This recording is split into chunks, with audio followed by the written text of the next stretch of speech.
looking at that camera, or you? Oh, we just talk. Okay. Yeah. Well, welcome everyone to this edition of Missoula Live.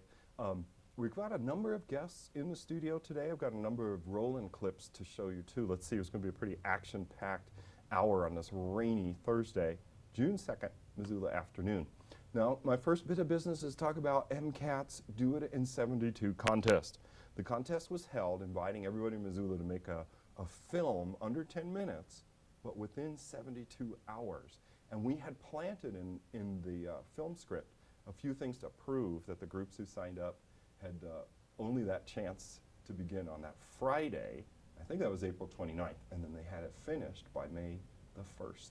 So the winner, and Philip's going to show you a picture of the winner. We had a screening May 21st at the public library. We showed 17 entries of the movies, and the fellow who won, his name is Arthur Muratatis, and there you see him on the left side of your screen. That's board member Ashley Barber, who conceived of bringing Do It in 72 to Missoula. Arthur's the one holding the big check for $500 because he won that. So if you're interested, send an email to mcat@mcat.org. We'll put you on the Do It in 72 mailing list for next year's contest. Now, and just to prove that it was a pretty sweet film, it's called For Donuts and Happiness. Philip's going to show it to you now, and I'm going to be back with Bart Naylor from Congress Watch. We're going to talk about a film and a talk that's going to be in town tomorrow, Friday, June 3rd. Stay right here. I got a driver's sidearm. I got distribution. I got people in a rut. They know I love them, but they don't know how much. It was an interesting angle to be laying when you say we're on the same page, when you say I should be singing your praises, anxiously waiting for the next note you play me. That's crazy.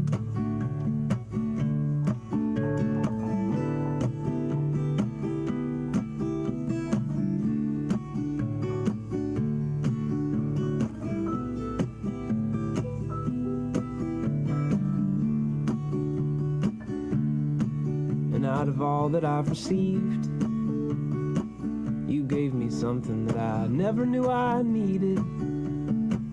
I never knew I was frozen until you turned on the heat to reveal oceans of honesty. Though not a drop of confidence, so busy treading just to keep my head above a sinking conscience. It was like I stopped having dreams, started having manifestations. No longer in a state where I can't wait because I made it. I went from having hope so low to having a surplus. I went from burning my days by to burning daylight with a purpose. Turning virtues into habits, into consciousness. And then I said goodnight.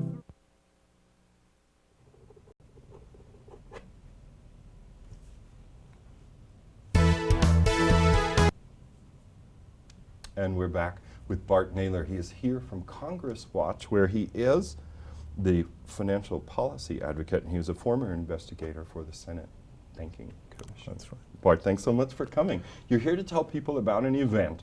They're going to see, I'm just warning you folks out there, that this event is on June 3rd. So if you're watching and it's past June 3rd, you missed it, but maybe you'll learn something from our conversation.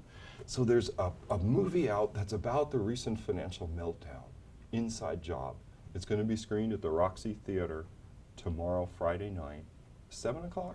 I think it starts at 6:30. It's Okay. about a 90-minute movie, yep. And you'll be there to talk afterwards Right.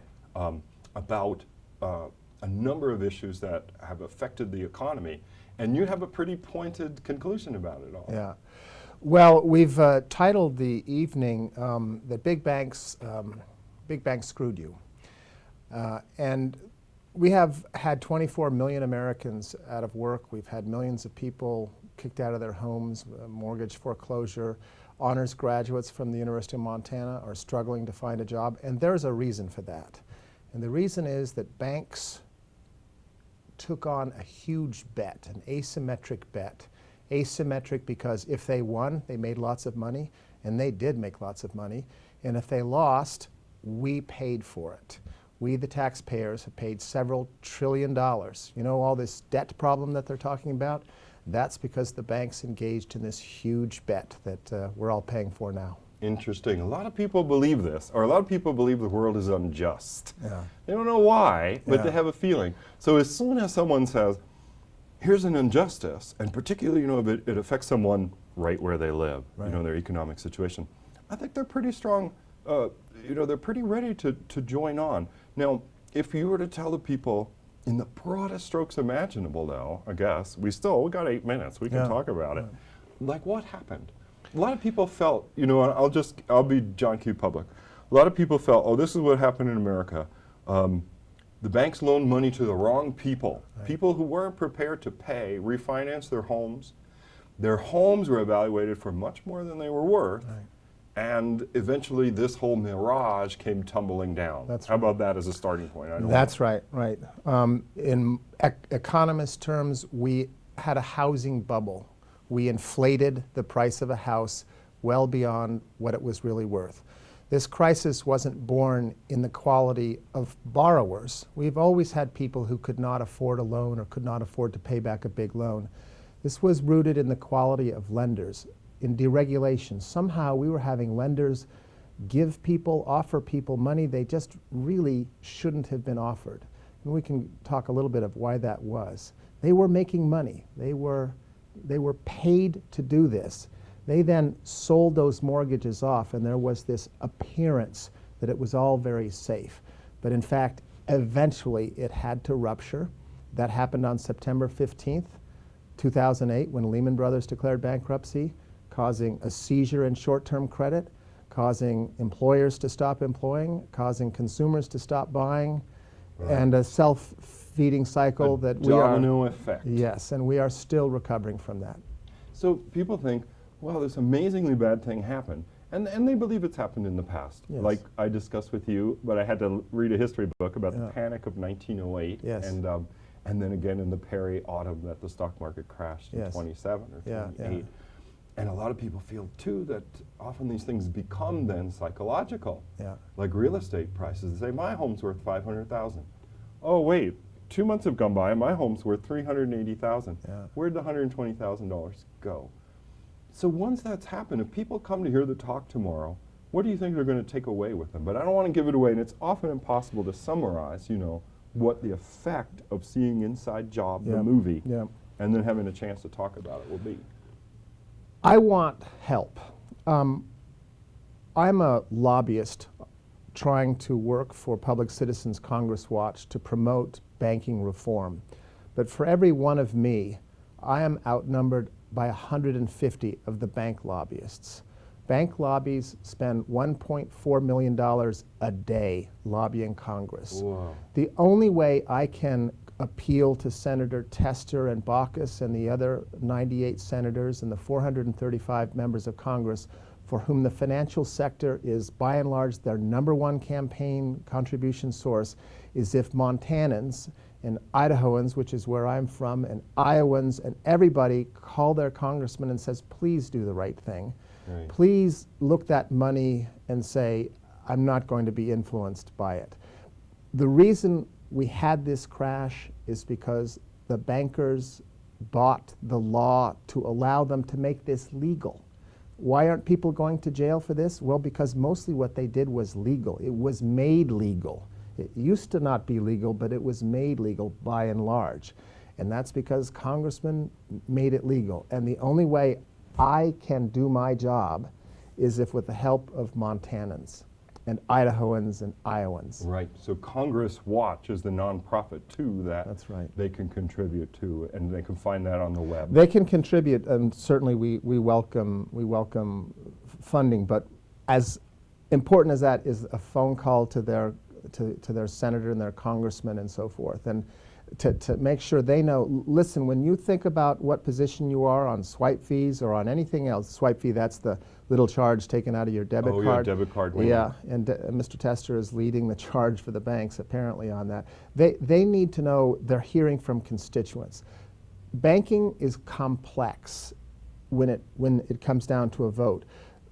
Complex though it might be, the result is so very real. The result is that college people kid. have seen it, haven't they? It's in the numbers of unemployment. It's in the college kid that is struggling to find a job. It's in the 401ks that are trashed now and are forcing seniors to, instead of having golden years, to be greeters at Walmart. Right. That's the reality of those complexities that Montanans need to pay attention to. Right. And so your message is, get in touch with your representatives and say, we are very concerned about banking regulation after what happened. Right.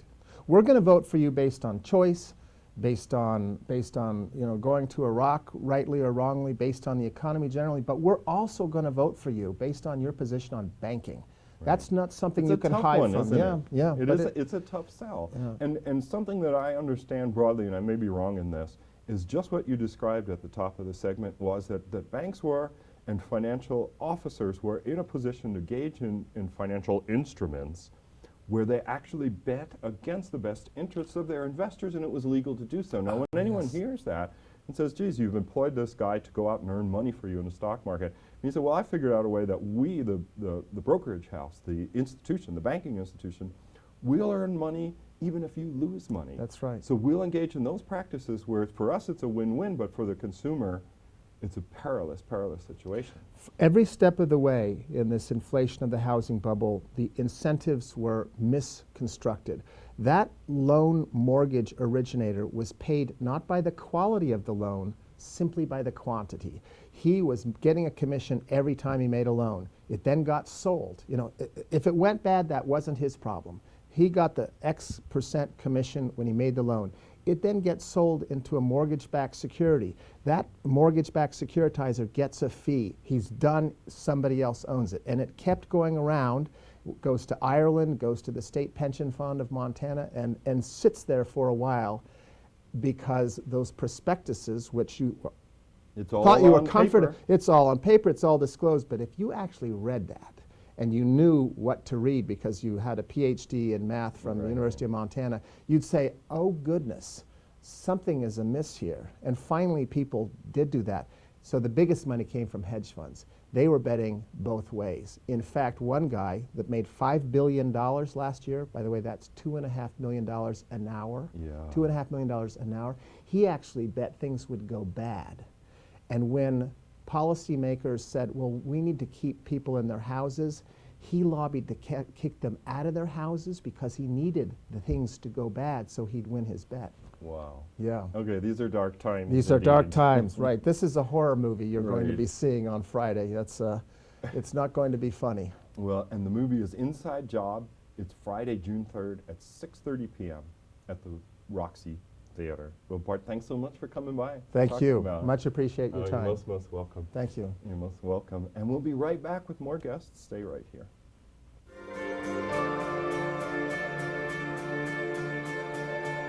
Every day, Missoula teens struggle with one or more issues. Teen parenting. Family dysfunction. Delinquency. Depression and social anxiety. Violence and bullying. Drugs and alcohol. When comparing teens nationally in 2007-2008, Montana ranked among the highest number in dropout rates at 9%. And for Missoula, the dropout rate has been reported to range from 20 to 30%. But this announcement isn't about dollar amounts, numbers, or statistics. It's about us and some of the reasons Missoula kids struggle to stay in school. Every teen deals with the problem of hanging out with kind of the people who aren't very good for keeping them out of trouble. I personally had that problem. I felt they were cool because they were drinking, skipping school, doing drugs, all the things that I hadn't did, pretty much. And I knew my mom wasn't going to approve of it. But at that moment, I really didn't care what she had to say.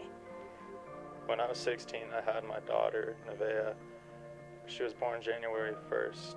I dropped out of school around the end of probably freshman year. I had a lot of time on my hands, and I ended up in the detention center probably more than 5 times that summer. I started skipping school, doing drugs, drinking alcohol, not caring about school or what my mom had to say or my probation officer. And finally, the probation officer, he finally put me in jail, and that kind of gave me time to think about what I really wanted in life. And I know one thing I didn't want in life was having to go to jail a lot. I did not like the feeling of being in jail. It wasn't a good feeling. I realized that that's not really the life I wanted, and I didn't want my daughter to be around because I wanted to be a good influence on my daughter because my dad was never there for me, and I made a promise to myself that I'm going to be there for her. So I kind of figured out in there that I wanted a positive future. So when I got out, I started working on that. One thing I started doing was I wasn't hanging out with those people anymore, and they were treating me differently because I didn't want to hang out with them. And I started, obeying my mom, following rules pretty much, doing good in school. So I applied back to Willard and got back into school, and now I'm back in school, and education to me matters more because I realize that you need money to support your family, to support my daughter, to keep a roof over your head, and to keep food in their bellies. And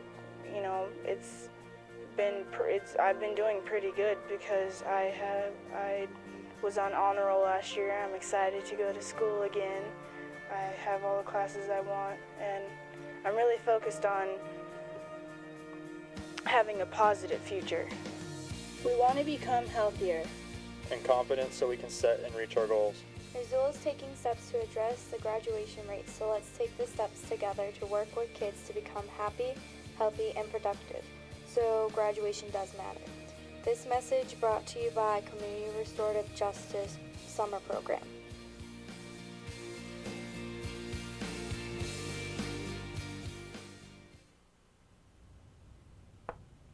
And we're back. In our rush to start, I forgot to mention, I'm sure a lot of people viewing the program are missing Kim Anderson, my co-host.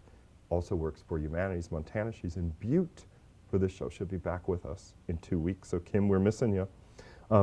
Moving right along, in the studio is Frankie McBurney Olson, and she's the Executive Director of Habitat for Humanity. Frankie, thanks so much for coming. Thank you for having me. Oh, you're most welcome. So there are a few things in the works for Habitat Humanity. One, you guys have been around for 20 years in Missoula. We have been. We've been in Missoula County building homes for Missoula County residents for 20 years now, and we're actually building our 43rd and 44th home in Missoula County this year. Wow, congratulations. Thank you. We're pretty excited. We're building out on Mullen Road, and we just started the second home that we'll be building this year, and broke ground even in the rain, got the excavation going. So we're always looking for volunteers that want to come out and help build on the homes. They work side by side with the families that are out there that are building their own homes.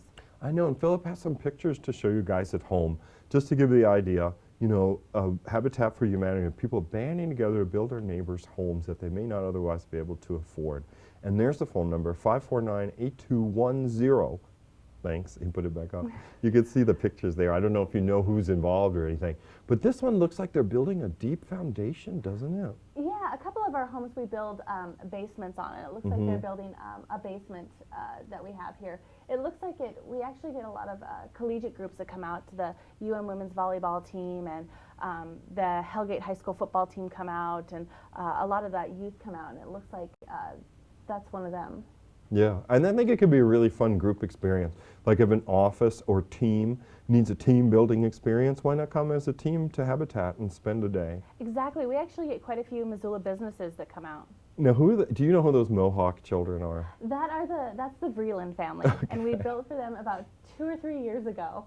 Yeah, they're very cute. Yeah, they're really cute. I was saying like the dad, people can't see at home, and he goes, it's a little cut off, but I think the dad's got like the pseudo Mohawk, and I do too, so I was very attracted to it. 'Cause, well, maybe that is coming back. Yeah. And look how fun, it looks like these gals are drinking beer. They're not. They're not. They've got battery operated drills there. Yep, and they just had completed building that porch around the front of the home, so they were excited. They did it all by themselves, so they were pretty excited. So you can see it is really fun to engage as a volunteer for Habitat. Now, if people want to be volunteers, do they have to have super special skills? No, not at all. They don't have to have any skills, actually. They can just come out. We have a great site supervisor and then crew leaders who take groups of people and help them and teach them, the skills and what goes along with building the homes. There's different tasks each week that we're building, from doing framing to painting, so it's all encompassing and a great opportunity to learn. Yeah, that's really true. I mean, if people are out there and let's say they are thinking about do-it-yourself projects in their home, it's a great way to practice on somebody else's house. Oh, yeah. They could learn a few things. Absolutely. So, oh, and the website, it's up there, Philip, isn't it? It's www.Habitat Missoula, the way I now abbreviate since I've written it 4 or 5 million times in my life, msla.org, and they could call 549-8210. What about Youth Week? What is that all about? Yeah, we have Youth Week coming up the 14th through the 18th of June. Okay. And this is a week where we try and get youth out to our site, 16 through 20, and just get them out to the site, working on our homes.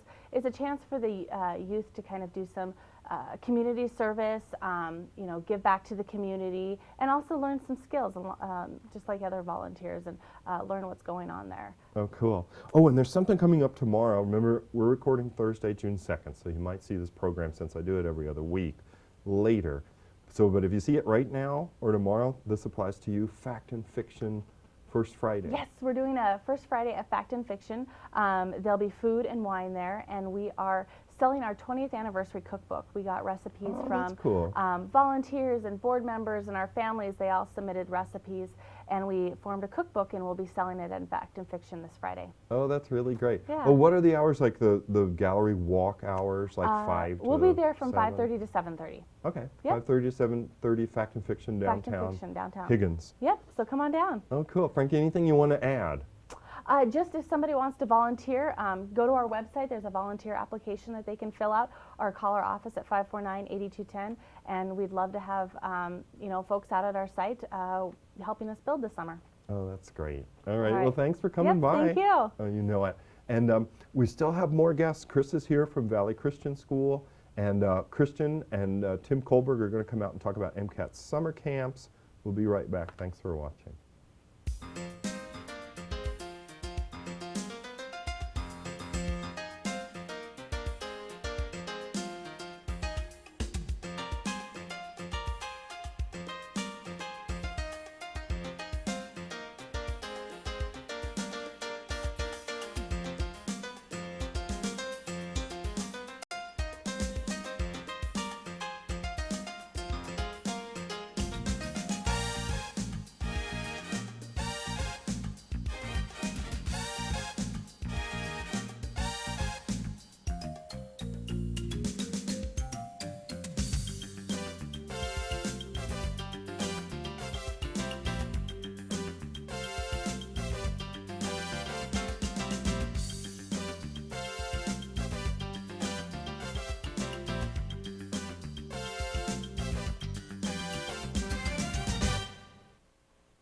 And now for the biggest thing you have seen ever.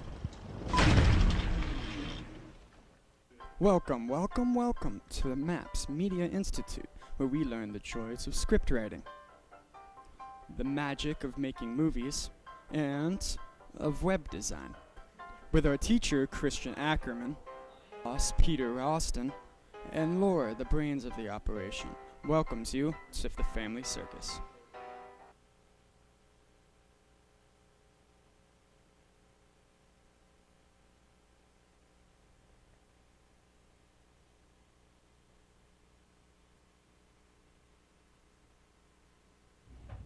Hey, we're back with Chris Martineau, who's the superintendent of Valley Christian School. So it's the end of the school year. New school year's coming up for 2011, 2012. Chris, thanks so much for coming by again. Well, thank you again for having me, Joel. you're It's most just been a welcome. really much of a pleasure for me to come here and just represent Valley Christian School.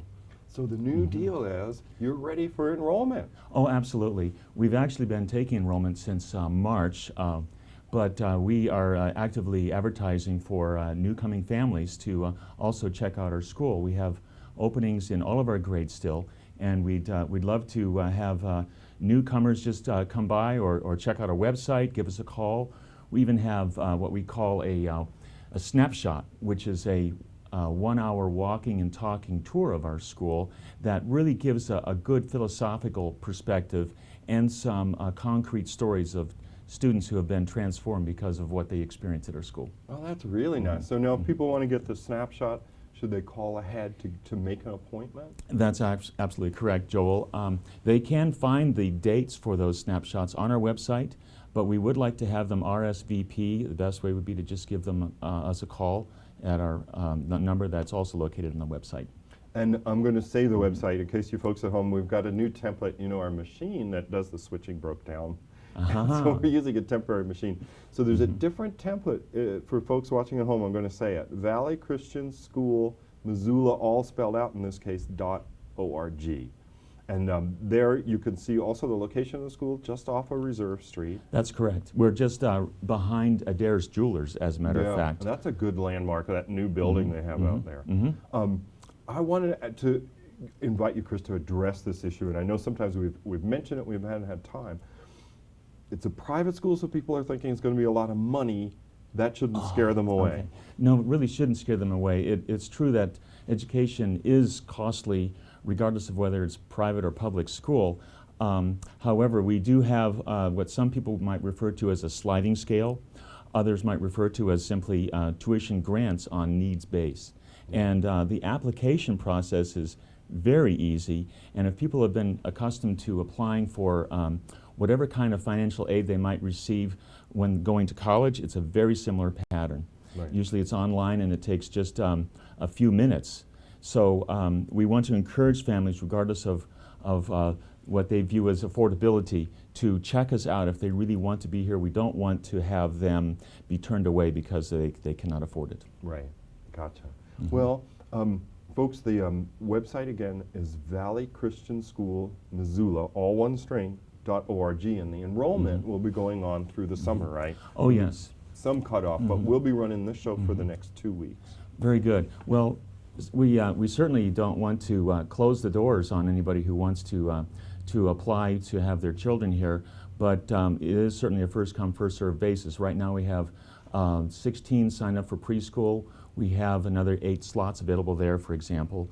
16 also in kindergarten, and if we get much bigger, we'll have to split into 2 sections. Right. So it's one of these interesting things. We don't know for sure how much more we're going to grow and whether we need to hire new teachers or not. It's actually kind of a pleasant experience to wonder if we are going to grow that much. Oh, that's great. Well, congratulations. Yes.